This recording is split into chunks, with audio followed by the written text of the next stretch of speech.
मावशीनं plot घेतला. प्लॉटमध्ये म्हैस आणि थोडंसं झोपडं बांधलं आहे. इकडे घर आहे, इकडे हे आहे, कुत्रं बी वागवले. चला बरं जाऊ आता मावशीच्या घराजवळ जाऊ. मावशीने इकडे झाडं बी लावेलं आहे. झाडं मोठाले झाले.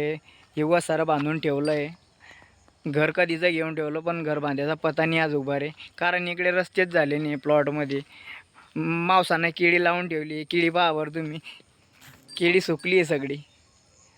केळीले पाणी घालतो मावसा पण मग तिले फवारत नाही. याला कुत्रं मावसानं टार्झन वागवले. याचं नाव आहे टार्झन. भारी टार्झन आहे हा. इकडे रखवाली करतो. मावशी फक्त जेवण करायला घरी जाते आणि झोपायला इकडे येत आहे. कारण आहे ना, इकडे लाईट नसल्यामुळे इकडे कोणी राहत नाही. फक्त इकडे काय काय राहते, फक्त इकडे वगारी राहता बस. वगारी इकडे पाण्याच्या कॅना भरेल आहे. पाणी बी जवळ आहे मावशीले, कारण तरी तिकडच्या कोपऱ्यामध्ये विहीर आहे. विहिरीले पाणी भरपूर आहे आणि हे पाण्याच्या टाक्या भरून ठेवले इकडे. इकडे पहा बरं, इकडे भाषाचं घर आहे एका कोपऱ्यावरती इकडे. कारण एवढ्या प्लॉटमध्ये फक्त 5 एकरामध्ये फक्त मावशी आणि मावसाच राहतो.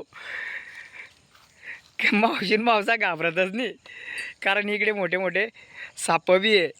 फक्त संध्याकाळी मावशी झोप्याला बंगल्यात जाते आणि सकाळी उठून आडी येते शेणपाणी करायला.